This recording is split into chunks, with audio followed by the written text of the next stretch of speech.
আপনি কি সকালে ঘুম থেকে ওঠার পরে ক্লান্তি অনুভব করেন? বা ধরুন অল্প কিছু খেলেন, পেটে একটা অস্বস্তি, মনে হচ্ছে ঠিকঠাক হজম হচ্ছে না?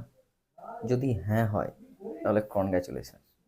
আপনার শরীর আপনাকে সংকেত দিচ্ছে যে আপনার গাট হেলথ কিন্তু ঠিক নেই।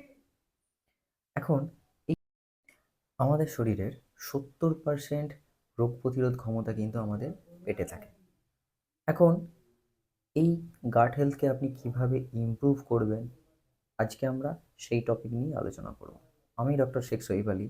আজকে আপনাদের জানাবো 7 দিনের মধ্যে কি করে আপনার গাট হেলথকে আপনি ইমপ্রুভ করতে পারেন, তার 5টি বিজ্ঞানসম্মত উপায়। ভিডিওটি শেষ পর্যন্ত দেখুন। শেষে একটা খুবই গুরুত্বপূর্ণ টিপস থাকছে, যাতে শুধু গাট হেলথ নয়, আপনার ইমিউনিটিটাও বুস্ট করবে খুবই তাড়াতাড়ি, যদি সেটাকে ফলো ঠিকঠাকভাবে করতে পারেন। 1 নম্বর, প্রিবায়োটিক এবং প্রোবায়োটিক। আমাদের পেটে অর্থাৎ অন্ত্রে কোটি কোটি ভালো ব্যাকটেরিয়া থাকে, যেগুলি আমাদের গাট হেলথকে কন্ট্রোল করে, অর্থাৎ ঠিক রাখে। যদি আমাদের গাট হেলথ ঠিক থাকে, তাহলে আমাদের শরীর ঠিক থাকে, মন ভালো থাকে এবং স্কিনে একটা গ্লো আসে। কি করবেন? প্রত্যেক দিন 1 বাটি করে টক দই বা ঘরে পাতা দই আপনি খান। সাথে কলার মতো ফাইবারাস যে ফলগুলো বা খাবারগুলো আছে, সেইগুলোকে খান। এগুলো কি করে? এগুলো আমাদের গাটের যে ব্যাকটেরিয়াগুলোকেও খাবার জোগায় এবং গাট হেলথকে ঠিক রাখে। 2 নম্বর, ওয়াটার থেরাপি। এই কখন জল খাবেন, কোন সময় খাবেন না, এটা জানা খুবই গুরুত্বপূর্ণ। এটা আমাদের গাট হেলথকে বা হজম শক্তিকে নিয়ন্ত্রণ করে। কি করবেন? খাবার 30 মিনিট আগে এবং খাবার 30 মিনিট পরে জল পান করুন।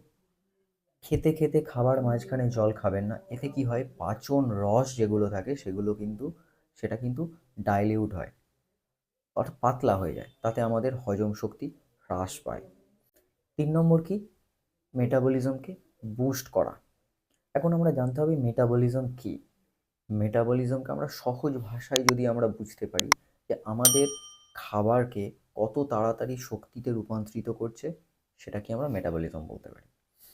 এখন এই মেটাবলিজমকে ইমপ্রুভ করার সবচেয়ে গোল্ডেন ট্রিক হলো HIIT, অর্থাৎ হাই ইন্টেন্সিটি ইন্টারভাল ট্রেনিং। এর মানে কি? 15 মিনিট খুব দ্রুত হাঁটা। এর ফলে কি হবে, সারাদিনের আমাদের যে মেটাবলিজমটা, সেটা কিন্তু নিয়ন্ত্রণে থাকে।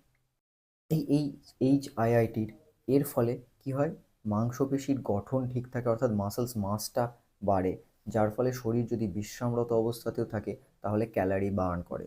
তার ফলে আমাদের মেটাবলিজম কিন্তু কন্ট্রোলে থাকে বা ইমপ্রুভ হয়। 4 নম্বর কি?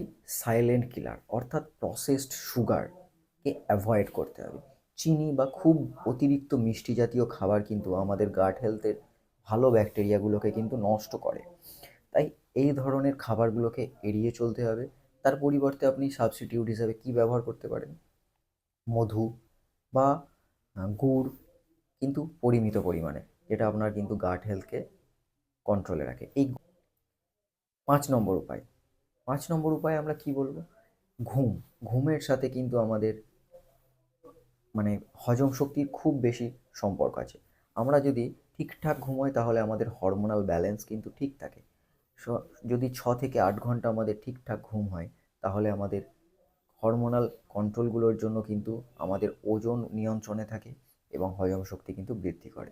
যদি পরিমিত পরিমাণে ঘুম না হয়, তাহলে আমাদের শরীর থেকে গ্রিলিন নামক একটা হরমোন সিক্রেশন বাড়ে, যার ফলে কি হয়, আমাদের খিদে বাড়ে। এই খিদে বাড়ার ফলে কি হলো, আমাদের শরীরের ওবেসিটি, অর্থাৎ আমরা মোটা হতে থাকি আস্তে আস্তে। তাই শরীরে ঘুমটা কিন্তু খুবই গুরুত্বপূর্ণ। একটা বোনাস এবং খুবই ইম্পর্টেন্ট টিপস আপনাদের দিচ্ছি, যেটা আপনাদের শুধু গাট হেলথ নয়, আপনাদের টোটাল ইমিউনিটিটাকে বুস্ট করবে শরীরের। সেটা কি? সেটা হলো ইন্টারমিটেন্ট ফাস্টিং। এটা কিভাবে করবেন? এর চেষ্টা করবেন রাত 8টার মধ্যে ডিনার কমপ্লিট করা। ডিনার কমপ্লিটের পর ব্রেকফাস্টের মধ্যে 12 থেকে 14 ঘন্টার একটা গ্যাপ রাখুন। এর ফলে কি হয়, আমাদের শরীর একটা অটোফ্যাগি অ্যাকশন ডেভেলপ করে, যেটা কি আমাদের শরীরের যে খারাপ কোষগুলো থাকে বা ড্যামেজ যে সেলগুলো, সেগুলো কিন্তু শরীর আস্তে আস্তে শরীর থেকে বের করতে শুরু করে। অর্থাৎ শরীর, বলা যেতে পারে শরীর নিজেই সেগুলোকে খেয়ে নেয়। এটাকেই আমরা অটোফ্যাগি বলি। তাহলে এতে আপনার গাট হেলথ ইমপ্রুভ হয় এবং সাথে ইমিউনিটিও বুস্ট করে। সুস্থ সুস্থ থাকা কিন্তু একদিনের কাজ নয়, এটা একটা জীবনযাত্রা। তাই এই ছোট ছোট পরিবর্তনগুলো একটু করে দেখুন। 7 দিন পর আমাকে জানান কমেন্টে যে আপনাদের কি পরিবর্তন আসলো। ভিডিওটি যদি ভালো লেগে থাকে তাই স্বাস্থ্য সচেতনমূলক আপনার বন্ধুদের সাথে শেয়ার করুন। দেখা হচ্ছে পরের ভিডিওতে। Stay fit and healthy. জয় হিন্দ।